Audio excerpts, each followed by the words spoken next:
Aujourd'hui, nous allons voir comment gérer le dossier de vos aidants et de vos aidés sur CIMAX. À partir de la liste des aidants, des filtres vous permettront de le trouver plus facilement et un double-clic vous permet d'ouvrir le dossier. Dans ce dossier-là, vous trouverez un volet administratif avec son identité, son état civil, le lien avec son ou ses aidés et les besoins qu'il aurait évoqués pour lui ou pour l'aider. Par la suite, vous pourrez enseigner ici tous les intervenants avec lesquels il travaille, des SSIAD, des médecins, des aides à domicile ou tout autre spécialiste qui travaillerait avec cet aidant-là. Des informations sur sa vie peuvent être renseignées dans cet onglet-là. Et ici, item par item, vous pourrez relever les points de fragilité dont l'aidant vous aurait fait part. Chaque point de fragilité peut être commenté. Cet onglet quotidien vous permettra de lister les accompagnements que l'aidant réalise auprès de l'aidé. Un aide à l'habillage, un aide à la toilette, au coucher, au repas, d'autres accompagnements que vous pourrez lister point par point. D'autres informations peuvent être écrites ici afin de ne perdre aucune information.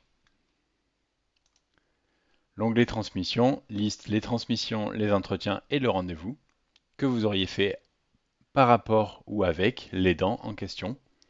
Je vous renvoie à la vidéo communication pour savoir comment faire. L'onglet activités permet de lister les types d'activités auxquelles l'aidant aurait un intérêt.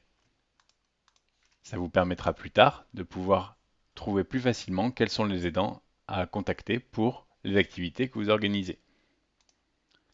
En dessous, ce sont toutes les activités auxquelles l'aidant a participé. Je vous renvoie à la vidéo sur les activités pour savoir comment créer une activité et inscrire des aidants à ces activités. Des bilans peuvent être réalisés autant qu'on veut avec un libellé, une personne ayant réalisé le bilan, la date et une pièce jointe.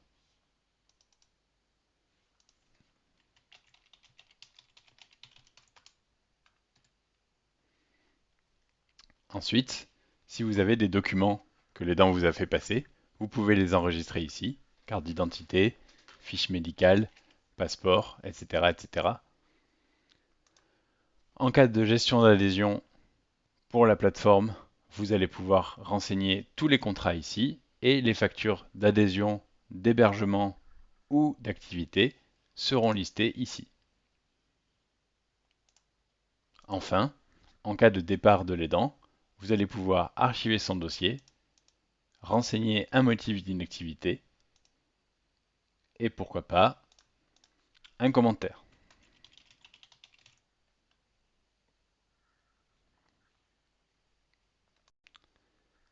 Concernant les aidés, le fonctionnement est identique.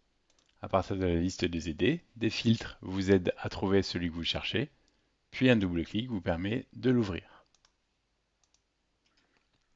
Vous retrouvez des onglets à nouveau avec l'administratif en premier, identité, lien avec les aidants, état civil et des informations supplémentaires sur l'autorisation des photos, le représentant, la famille enregistrée, la personne de confiance, la sécurité sociale, etc., etc.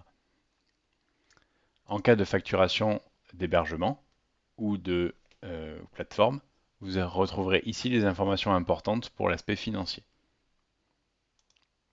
Cet onglet va lister les intervenants, spécialité par spécialité, avec des commentaires supplémentaires qui peuvent être enseignés. L'onglet Histoire de vie est plus fourni que celui de l'aidant.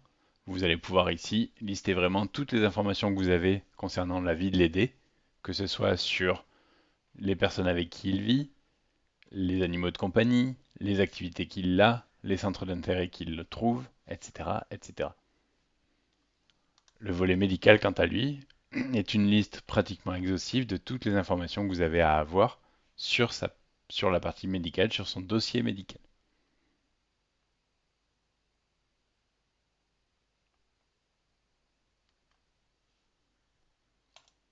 Ici, il va être possible de renseigner les scores des différentes évaluations.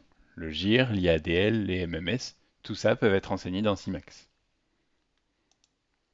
Concernant le bilan, il est possible de préparer un projet avec 3 objectifs, des actions en face et des évaluations, et d'en renseigner une liste infinie de bilans que vous auriez fait avec cet aidé-là, sachant que le bilan a beaucoup plus d'informations que celui de l'aidant pour pouvoir avoir un suivi plus qualitatif par rapport à l'aidé.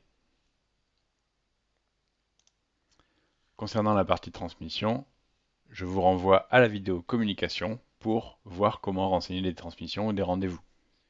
Il est aussi possible ici de renseigner des consultations dont vous auriez connaissance avec d'autres spécialistes pour que vous puissiez avoir le suivi médical ici. Les deux derniers onglets sont les mêmes que pour les aidants. Une liste de documents, passeport, certificat médical, carte d'identité ou que sais-je, et un onglet sur l'archivage avec la possibilité d'archiver n'importe quel dossier avec un motif, une date et un commentaire.